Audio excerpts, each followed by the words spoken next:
primeiro critério é o critério objetivo. Nesse critério objetivo, ele então colocou a matéria e ele colocou, além disso, o valor da causa.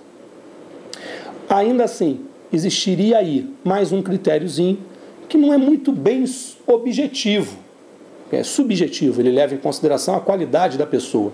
Até o Código de 39 ele estava presente no nosso Código, no de 75 ele saiu do Código, mas ele continua presente lá na Constituição Federal. Então, o primeiro critério objetivo, na verdade, ele analisa matéria civil, trabalhista, penal, militar, eleitoral, e ele analisa valor, causas até tantos salários. Além disso, ele analisa a qualidade do sujeito envolvido na demanda. Então, o critério objetivo se divide, na verdade, em 3. Acredito que você encontre nos bons livros de doutrina essa informação. Alguns livros vão trazer que ele se divide em 2, matéria e valor. Além disso, Chiovenda falou então de um outro critério que não seria o objetivo, seria o critério hierárquico. Outra falha, na verdade, melhor seria, ao invés de chamarmos esse critério de hierárquico, chamá-lo de critério funcional. Ou seja, o órgão que está atuando é um órgão de mesma hierarquia de outro órgão naquela relação jurídica processual. Exemplo, um juiz pede, através de uma carta precatória, que outro juiz faça uma intimação ou uma citação, porque ele é quem tem atribuição naquela territorialidade, naquela comarca. Quando ele faz isso, ele está deprecando para um juízo de mesma hierarquia uma função que lhe é específica, exclusiva. Em razão disso, eu tenho um critério funcional horizontal. Por outro lado, eu posso ter uma competência originária para apreciar determinada matéria perante o primeiro grau de jurisdição na primeira instância, o juiz de direito.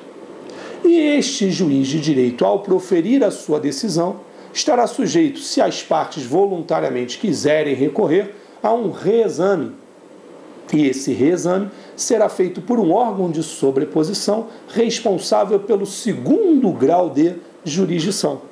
Essa competência que se estabelece entre competência originária e recursal, ela pode ser caracterizada como uma competência funcional vertical. Essa sim, hierárquica, pela noção de sobreposição das decisões.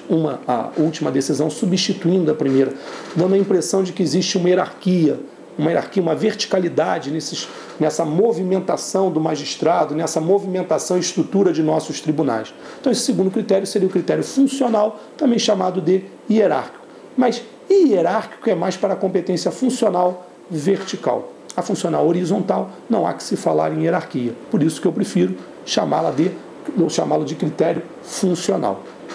Por último, eu teria um critério de foro de localidade ou critério territorial. Ele leva em consideração determinada área que, para nós, de acordo com o nosso Código de Organização e Divisão Judiciária, é caracterizada como comarca. Comarca, para ser comarca, o CODIGERG, Código de Organização Judiciária daqui do Rio de Janeiro, dos outros estados, provavelmente traz essa disciplina, mas deve ser em outro artigo, eu conheço daqui do Rio. Ele fala que eu tenho que ter como menor porção possível para se caracterizar uma comarca o município, além de considerar número de eleitores, número de movimentação forense e número de habitantes daquela municipalidade. Então, território para nós é comarca, município, que tem a expressão então em número de eleitores, número de habitantes e de tramitação forense. Veja bem que as varas regionais, elas não são caracterizadas como novas comarcas. Elas estão adstritas à mesma comarca. O que, muito embora seja um critério territorial, ele é, na verdade, funcional territorial, na medida em que, dentro do mesmo território, eu entrego a função de administrar a justiça para um magistrado específico. Razão pela qual o critério que se estabelece entre foro central e varas regionais, ele é funcional territorial. Mais uma vez eu me reporto e peço que você leia o Código de Organização e Divisão Judiciária do Estado do Rio de Janeiro, onde, por exemplo, no artigo 94, parágrafo 7º, ele fala que essa competência ela é funcional territorial. Só para elucidar o que a gente está falando. Então, na verdade, antes da gente falar de competência absoluta e relativa, até porque essa matéria ela também está sendo objeto de discussão da nova proposta de reforma do CPC. E pode ser que a tendência seja que o juiz possa reconhecer tanto a incompetência relativa como a absoluta de ofício. Mas vamos analisar hoje, o tema hoje. Até porque, numa outra conversa ao pé do ouvido, a gente vai estar falando aí dos aspectos dessa reforma processual civil.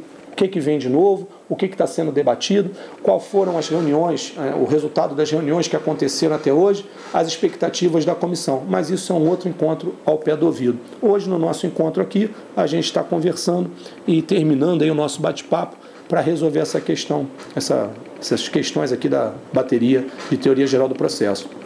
Bom, desculpa. Ele pergunta, conceitue competência e especifique os critérios que a determinam. Mas essa questão está superada. Competência é a delimitação da jurisdição e, segundo Giuseppe Chiovena, os critérios que a delimitam seriam, ou que determinam, seriam critério objetivo, critério funcional e critério territorial. Lembrando a divisão já falada a respeito do critério objetivo.